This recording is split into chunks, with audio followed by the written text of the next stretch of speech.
السلام عليكم ورحمة الله وبركاته.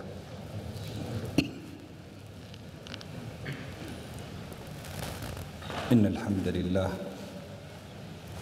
نحمده ونستعينه ونستغفره ونستهديه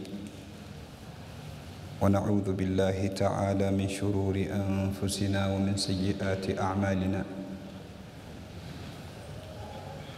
إنه من يهد الله فلا مضل له ومن يضلل فلا هادي له.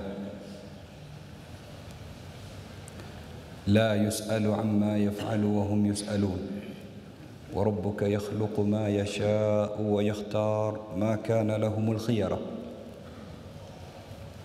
سبحان الله وتعالى عما يشركون يدبر الأمر يفصل الآيات لعلهم بلقاء ربهم يوقنون.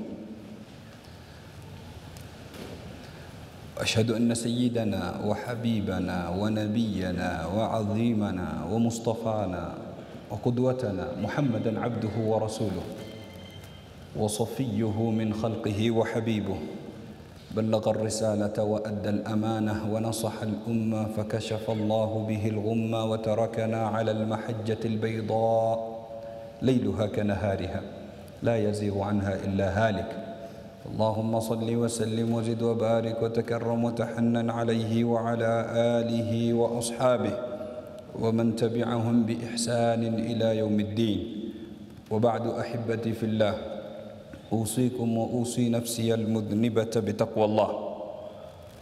بعدكم شكور الحق سبحانه وتعالى نكم تكي رحمنا أماني kipenzi chake na kipenzi chetu Bwana Mtume Muhammad sallallahu alayhi wa ala alihi wa sahbihi wa sallam. Anaeleza ummul mu'minin Aisha radhiyallahu anha, kana Rasulullah sallallahu alayhi wa sallam yatahaffadhu min Sha'ban ma la yatahaffadhu min ghayrihi. Asema Mtume sallallahu alayhi wa sallam alikuwa akihifadhi mwezi wa Shaabani kwa namna ambayo kwamba hahifadhi mwezi mwingine wowote. Maulama wanasema maana yake ni kwa Mtume sallallahu alayhi wasallama alikuwa akihesabu siku zake na akiufuatilia kwa ukaribu mwezi kama huu wa Shaaban. Hii ni kutuonesha utukufu wa mwezi kama huu na namna gani Mtume sallallahu alayhi wasallam ameupa umuhimu. Na ndio maudhui ya khutba yetu ya leo biidhnillah, kwa kuwa tupo mwanzo wa mwezi mtukufu wa Shaaban na umebakia mwezi mmoja ili tuingiliwe na mwezi mtukufu wa Ramadhan. Tuomba Mwenyezi Mungu Subhanahu wa Ta'ala atubarikie katika mwezi huu wa Shaaban na atufikishe katika mwezi wa Ramadhan na atuwezeshe kusimamisha kwa ibada, innahu waliyu dhalika walqadiru alayhi. Ahibati fillah, Mtume sallallahu alayhi wasallama mwezi huu alikuwa hautreat kama miezi mingine. Kana yatahaffadhu kama tulivyoona katika hadithi ya sayyidatuna Aisha radhiyallahu anha, bali Mtume sallallahu alayhi wasallama alikuwa akifunga kwa wingi katika mwezi mtukufu wa Shaaban. Nimekuja katika hadithi ya Sayyiduna Usama radhiyallahu anhu akimuuliza Mtume sallallahu alayhi wasallam akimwambia, ya Rasulullah, lam araka tasumu shahran min ash-shuhuri ma tasumu fi Sha'ban. Ya Rasulullah, sijakuona mimi ukifunga mwezi katika miezi kama unavyofunga mwezi wa Sha'ban. Mtume sallallahu alayhi wasallam akamjibu akamwambia, dhaka shahrun yaghfulu an-nasu anhu baina Rajab wa Ramadan. Dhaka shahr, huo mwezi wa Shaaban ni mwezi ambao kwamba yaghfulu an-nasu anhu, watu hughafilika nao, watu huwa hawana habari nao. Upo baina Rajab wa Ramadan, upo kati ya Rajab na Ramadan, kwa kuwa Rajab ni moja katika miezi minne mitukufu na Ramadhan unajulikana fadhila yake. Watu wanahuisha Rajab, wanahuisha Ramadhan, lakini hapa katikati wanaghafilika nako. Yaghfulu an-nasu anhu baina Rajab wa Ramadan. Kisha Mtume sallallahu alayhi wasallam akaendelea kusema, wa huwa shahrun turfa'u al-a'malu fihi ila rabbil alamin, na ni mwezi ambao kwamba amali hunyanyuliwa kwa Mwenyezi Mungu Subhanahu wa Ta'ala. Akamalizia hadithi yake kwa kusema wa uhibbu an yurfa'a amali wa ana sa'im, na mimi napendelea amali yangu inyanyuliwe nikiwa mimi ni sa'im, ikiwa mimi nimefunga. Kwa hivyo Mtume sallallahu alayhi wasallam alikuwa akifunga kwa wingi katika mwezi mtukufu wa Shaaban. Imekuja katika hadithi nyingine Mtume sallallahu alayhi wasallam akatuambia idha intasafa Shaaban fala tasumu, ikishafika nusu ya Shaabani musifunge. Na mara nyingi watu wanatatizika kati ya hadithi mbili hizi. Ya kwanza inasema Mtume sallallahu alayhi wasallam alikuwa akifunga kwa wingi katika mwezi wa Shaaban, na ya pili inasema ikifika katikati musifunge.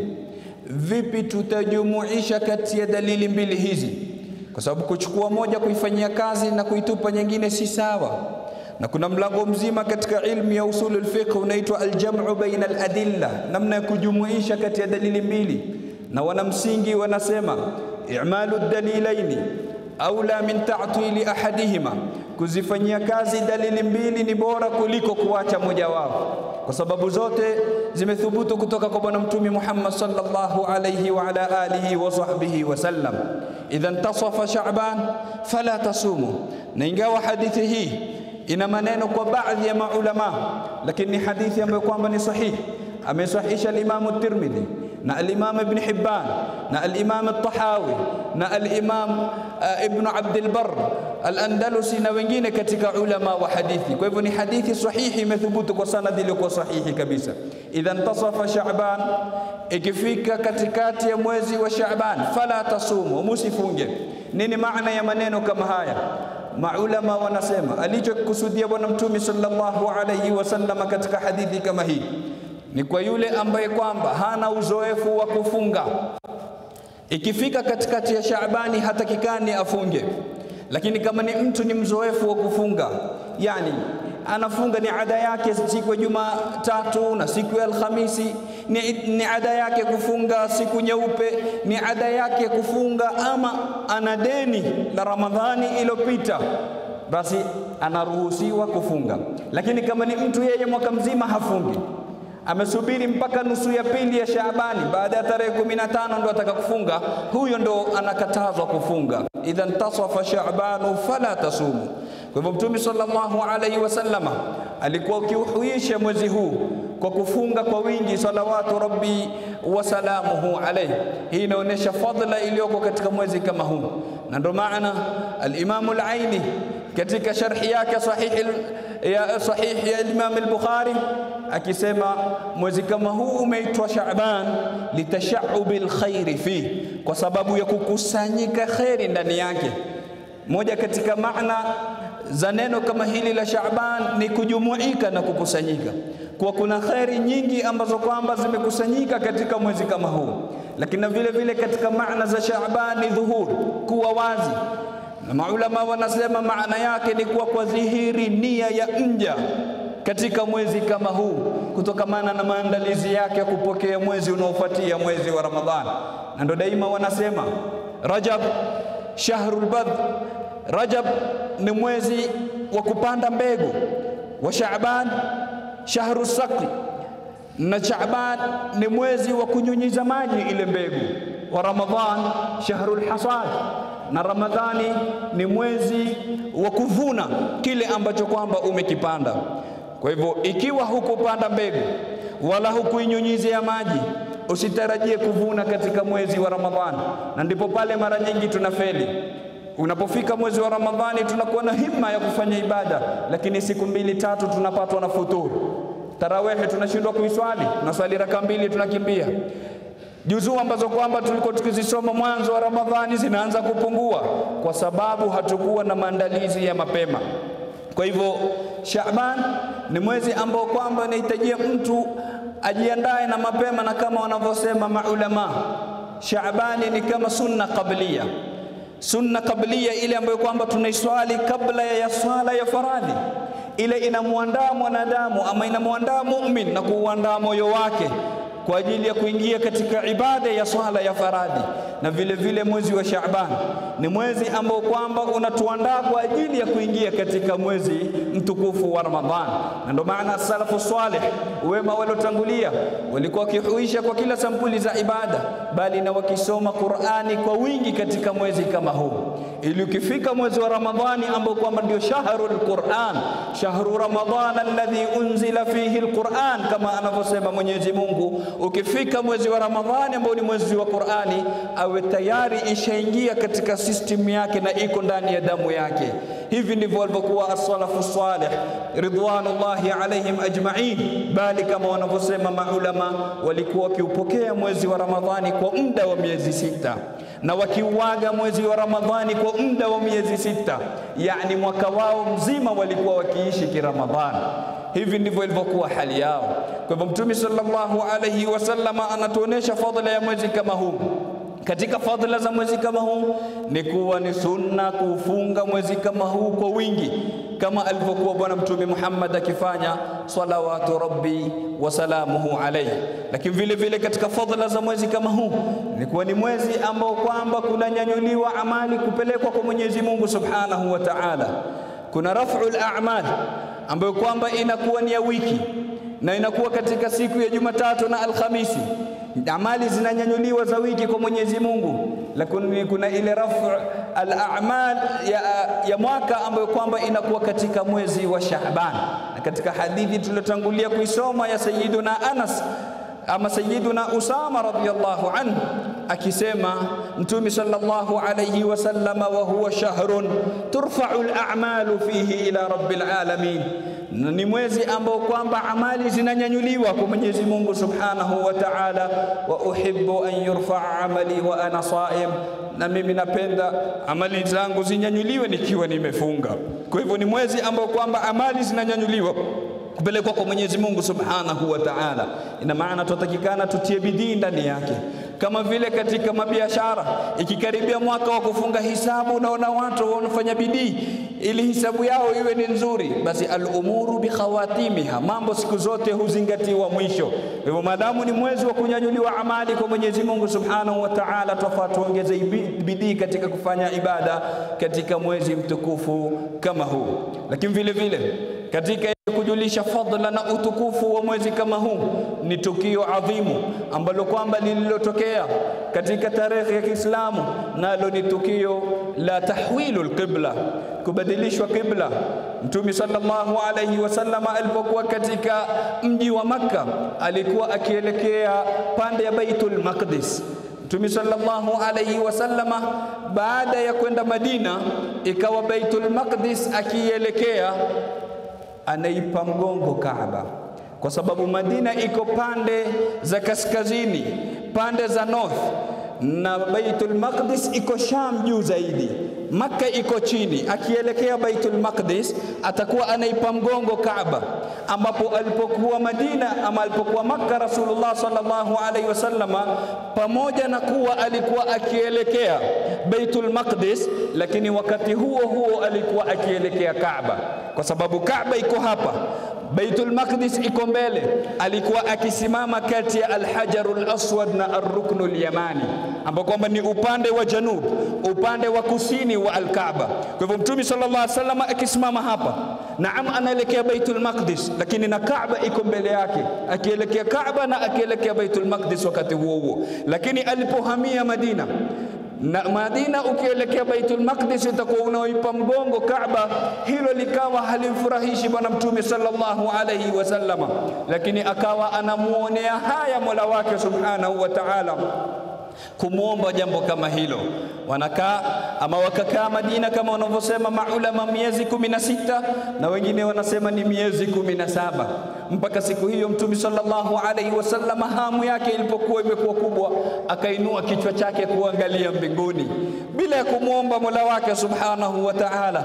Zikateremka ayat, Mwenyezi Mungu Subhanahu wa Ta'ala anamwambia, qad nara taqalluba wajhika fis samaa falanuwalliyannaka qiblatan tardaha, tunaona namna unavyogeuza uso wako kuangalia mbinguni, basi falanuwalliyannaka qiblatan tardaha, tutakuelekeza kile kibla unachokitaka wewe Allah, kile kibla ambacho kwamba tardaha, unachokiridhia wewe mtume salawatu rabbi wa salamuhu alayhi.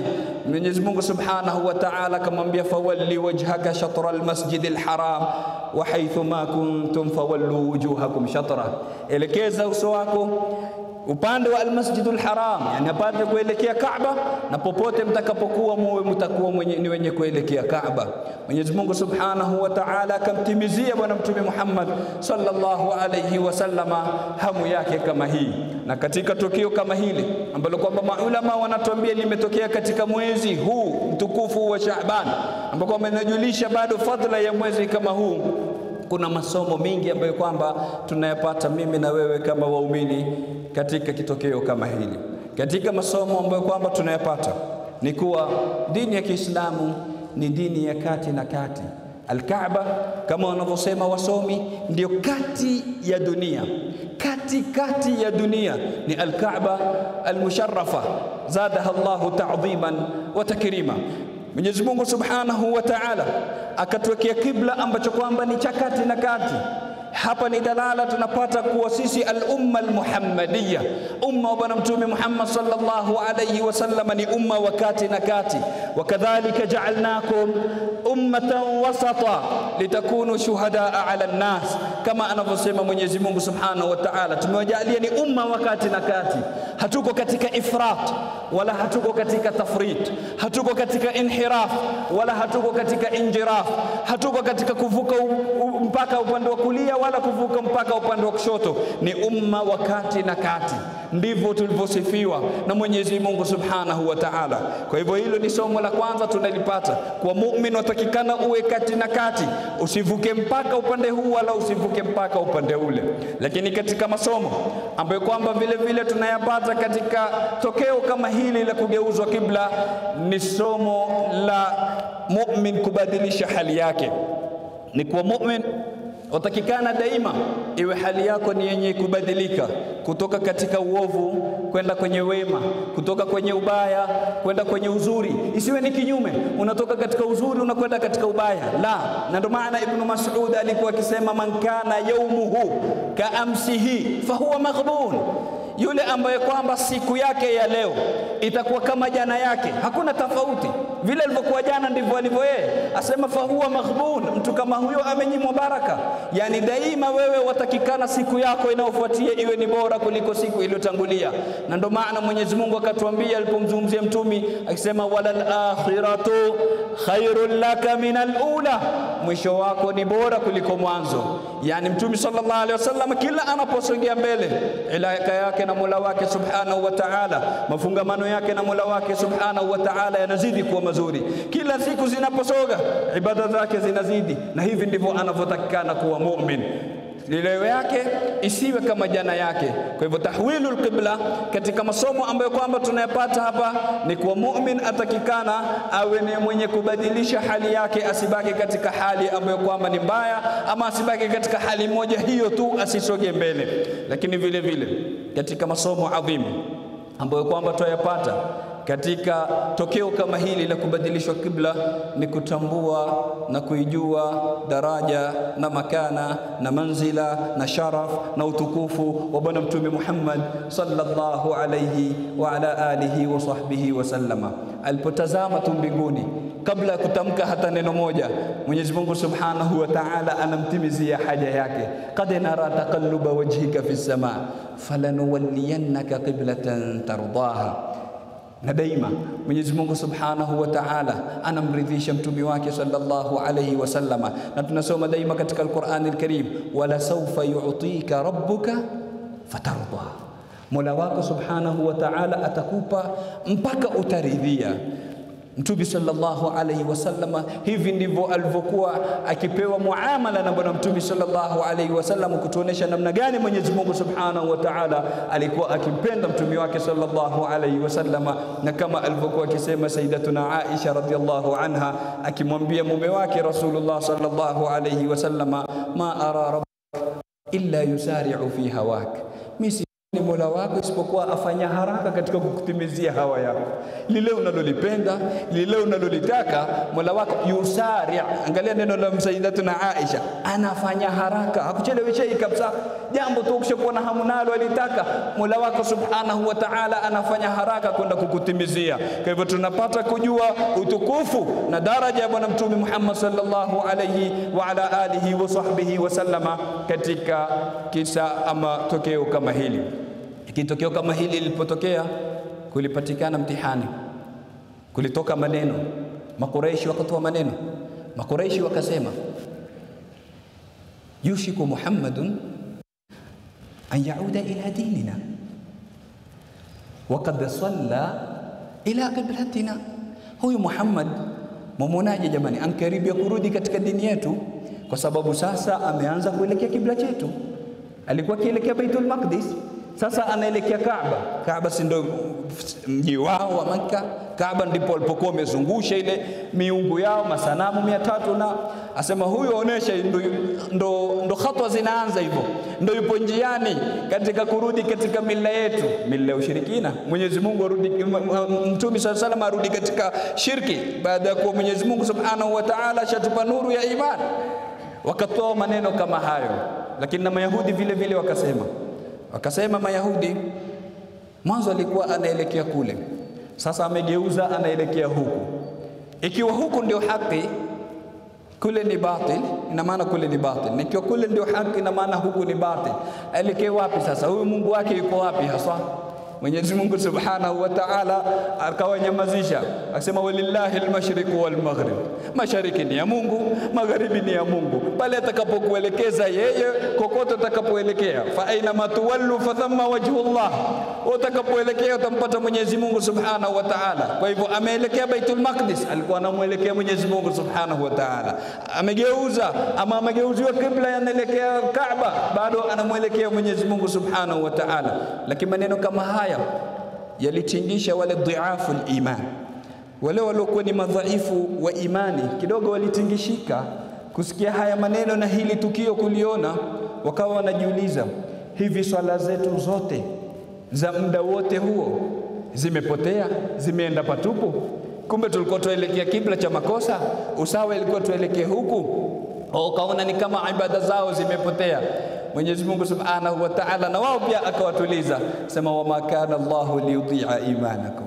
Mwenyezi Mungu Subhanahu wa Ta'ala hakuwa ni mwenye kuwapotezea amali zenu. Allah, wama kana Allahu liyudhi'a imanakum. Msifanye wasiwasi, muulize swali ziko sawa, na ikiwa kuna wale wametangulia kufariki kabla kubadilishwa kibla, pia ibada zao ziko sawa, hawana wasiwasi kabisa. Kwa hivyo hili ni moja katika matokeo ambayo kwamba yametokea katika mwezi mtukufu wa Shaaban. Lakini vile vile katika mambo yanayojulisha fadhila ya mwezi kama huu ni aya adhimu ambayo kwamba iliteremshwa katika mwezi kama huu, nayo si nyingine ni maneno ya Mwenyezi Mungu Subhanahu wa Ta'ala, inna Allaha wa malaikatahu yusalluna 'alan nabiy ya ayyuhalladhina amanu sallu 'alayhi wa sallimu taslima. Aya kama hii Mwenyezi Mungu Subhanahu wa Ta'ala aliteremsha katika mwezi wa Shaaban. Aya adhimu, aya ambayo kwamba tunaelekezwa ndani yake kufanya ibada kubwa, ibada ambayo kwamba maulama wanasema hakuna ibada yenye ujira sampuli nyingi kama ibada hii. Hakuna ibada yenye ujira sampuli nyingi kama ibada hii. Nayo ni ipi? Ya ayyuhalladhina amanu sallu alayhi wa sallimu taslima. Ni ibada ya kumsalia Bwana Mtume Muhammad sallallahu alayhi wa ala alihi wa sahbihi wa sallam. Ibada kama hii al-Imam Sha'rani ametaja ujira sampuli 49 ambazo kwamba anapata mu'min kwa kupitia ibada kama hii. Mtume sallallahu alayhi wasallam anasema, man salla alayya salatan sallallahu alayhi biha 10. Yule atakayesalia swala moja, Mwenyezi Mungu atamsalia 10. Swala moja yako tu kumsalia Mtume, Mwenyezi Mungu Subhanahu wa Ta'ala na idhamu yake na jalali yake anakuswalia mara 10. Sasa jiulize ndugu yangu, zinapoingia swala 10 za Mwenyezi Mungu katika mizani ya mema yako, mizani hiyo itakuwa nzito kiasi gani? Swala moja tu ya Mwenyezi Mungu yatosha. Vipi zikiwa 10? Taibu, umemsalia mtume, Mungu akusalia mara 100. Umemsalia mtume mara 10, umesaliwa mara 100. Umemsalia mara 100, umesaliwa mara 1000. Unadhani uzito kiasi gani utakaopatikana katika mizani yako? Lakini vile vile Mtume sallallahu alaihi wasallam asema, anayeswalia swala moja Mwenyezi Mungu anamuinua daraja 10. Anayeswalia swala moja Mwenyezi Mungu anampa thawabu 10. Anayeswalia swala moja Mwenyezi Mungu anamuondolea madhambi 10. Anayetaka kuwa na mimi karibu katika janna siku ya kiyama, akrabukum minni manzila yawm alqiyama aktharukum alayya salah, atakayekuwa karibu na mimi siku ya kiyama ni yule mwenye kuniswalia kwa wingi. Sasa angalia ujira, hatuwezi kuzitaja zote 49 na si zote. Asema hizo ndizo alizozifikia ujira sampuli 49 katika kumsalia bwana mtume Muhammad sallallahu alayhi wa ala alihi wa sahbihi wasallam. Hii ni kuonesha muumini atakikana awe ni mwingi wa kumsalia mtume sallallahu alayhi wasallam, hasa katika mwezi huu mtukufu wa Shaaban ambao kwamba aya kama hii imeteremka ndani yake, bali na hasa katika siku kama hii. Mtume sallallahu alayhi wasallam ametuhusia akatuambia, akthiru minas salati alayya fil lailati al-gharra'i wal yawm al-azhar, kithirisheni kuniswalia mimi katika usiku ambao kwamba ni wenye kunawiri na mchana ambao kwamba ni wenye kuangaa. Usiku wenyewe ni usiku wa kuamkia Ijumaa ambao kwamba ni usiku wa jana, na leo ambao kwamba ni siku ya Ijumaa. Mtume anatuhimiza, Mtume sallallahu alaihi wasallam anatusisitiza kukithirisha kumswalia yeye katika siku kama hii, ili tupate fadhila kubwa hii ambayo kwamba Mwenyezi Mungu Subhanahu wa Ta'ala ameiweka katika ibada kama hii, na ni amri kutoka kwake Mwenyezi Mungu Subhanahu wa Ta'ala. Inna Allaha wa malaikatahu yusalluna ala nabi ya ayyuhalladhina amanu sallu. Sallu ni fi'l amr, ni amri kutoka kwa Mwenyezi Mungu Subhanahu wa Ta'ala, mswalieni. Na ndio maana Mtume sallallahu alaihi wasallam akituambia, al-bakhilu man dhukirtu indahu wa lam yusalli alayya, bakhili ni yule ambaye kwamba nitatajwa mbele yake na asiniswalie.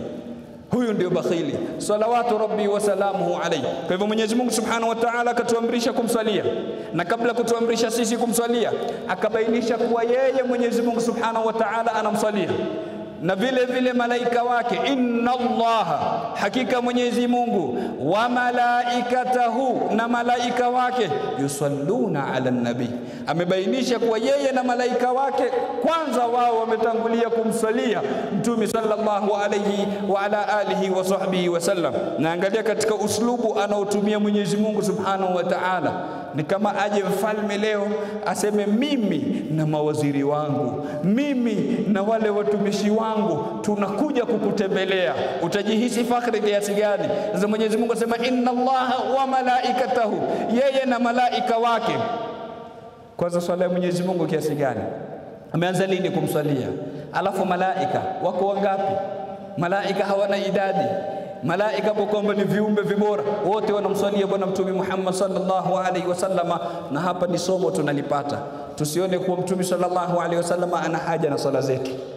La wallah, ikiwa aswaliwa na Mungu, ikiwa aswaliwa na malaika, hana haja kabisa na swala zetu, bali kinyume, sisi ndio wenye haja na swala ya bwana mtume sallallahu alayhi wa ala alihi wa sahbihi wasallam. Kwa sababu sisi tukimswalia, sisi ndio tunafaidi, sisi ndio tunainuliwa daraja 10, tunafutiwa madhambi 10, tunapewa thawabu 10, tutakuwa karibu na yeye siku ya kiyama. Faida ni sisi tunazozipata, kama yule mshairi alivyosema,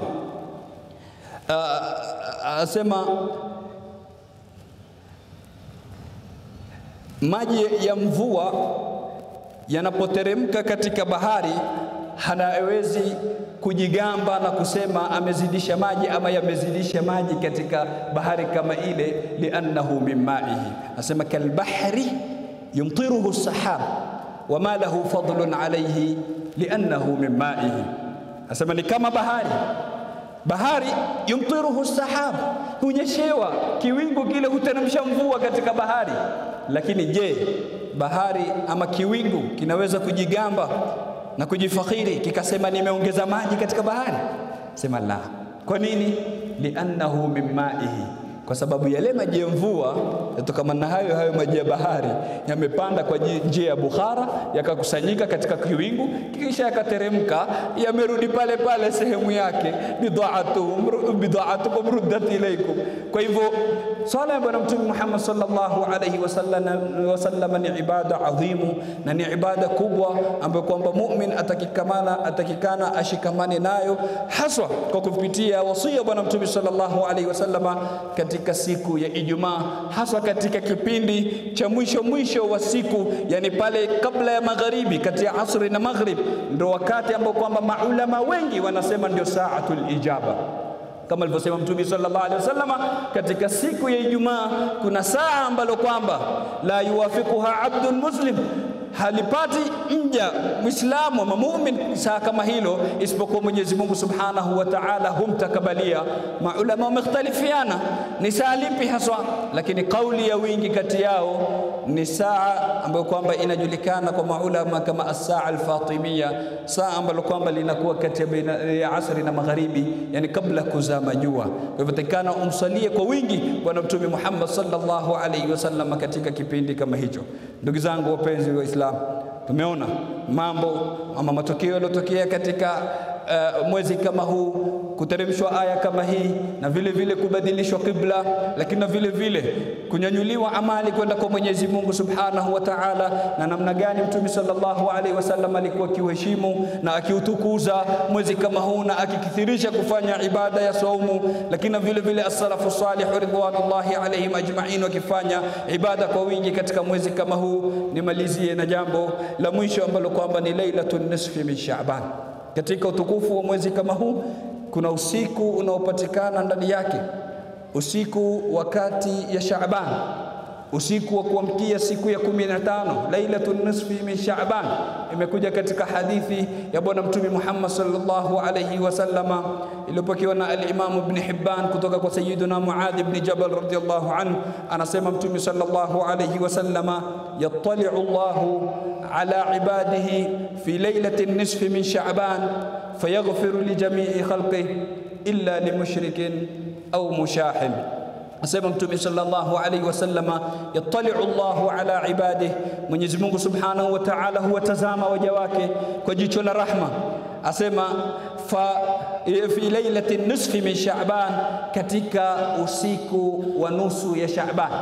Hilo linatokea wakati gani? Katika usiku wa nisfu Shaaban, kuonesha si usiku wa kawaida, usiku ambao kwamba Mwenyezi Mungu Subhanahu wa Ta'ala huwatazama waja wake kwa rahma ama kwa jicho la rahma. Mtume sallallahu alaihi wasallam akamalizia hadithi yake kwa kusema, fayaghfiru li jami'i khalqi, Mwenyezi Mungu akasamehe waja wake wote katika usiku kama huo isipokuwa watu wawili, illa limushrikin au mushahinin, isipokuwa mushrik, yule aliyemshirikisha Mwenyezi Mungu Subhanahu wa Ta'ala hapati msamaha wa Mwenyezi Mungu katika usiku kama huo. Na mwingine ni mushahin, yule ambaye kwamba amebeba chuki katika kifua chake, ana hikdi na baghdha na ndugu zake, katika kifua chake kumechafuka, kuna shahna, kuna baghdha, huyo hapati msamaha wa Mwenyezi Mungu Subhanahu wa Ta'ala. Kwa hivyo ikiwa mimi na wewe tutakana tuhitajia kuangaliwa ama kutazamwa kwa jicho la rahma na Mwenyezi Mungu Subhanahu wa Ta'ala katika usiku kama huu, basi tujiandae na mapema, tutoe chuki katika nyoyo zetu. Ndugu yako yule uliyokosana naye, patana naye mapema, ama utatoka patupu. Hakuna maghfira ambayo kwamba utayapata katika usiku kama huo. Tumomba Mwenyezi Mungu Subhanahu wa Ta'ala atujalie min alladhina yastami'una alqawla fayattabi'una ahsana. Allahumma ya man waffaqa ahla alkhair lilkhair wa aanahum alayhi, waffiqna lilkhair wa a'inna alayhi, la tamna'na khayra ma 'indaka bi sharri ma 'indana. Ya Allah, Mwenyezi Mungu Subhanahu wa Ta'ala atuwezeshe kufanya ibada kwa wingi katika mwezi kama huu na kuupatiliza kwa kuhuisha. Anasema katika hadithi iliyopokewa na al-Imam at-Tabarani, inna lillahi fi ayami dahrikum lanafahat ala fata'arradu laha, hakika Mwenyezi Mungu Subhanahu wa Ta'ala anazo katika masiku ya mwaka wenu nafahat, vipawa. Mwenyezi Mungu Subhanahu wa Ta'ala ana rahamat na tanazzulat, anaziteremsha katika masiku matukufu. Kwa hivyo na sisi tuko katika masiku matukufu, ala fata'arradu laha. Mtume sallallahu alaihi wasallam asema tuzitafute nafha kama hizo za Mwenyezi Mungu Subhanahu wa Ta'ala. Naam, tuzitafute kwa kila sampuli ya toa. وصلى الله وسلم على سيدنا محمد وعلى آله وصحبه ومن تبعهم بإحسان إلى يوم الدين. walhamdulillahi rabbil alamin.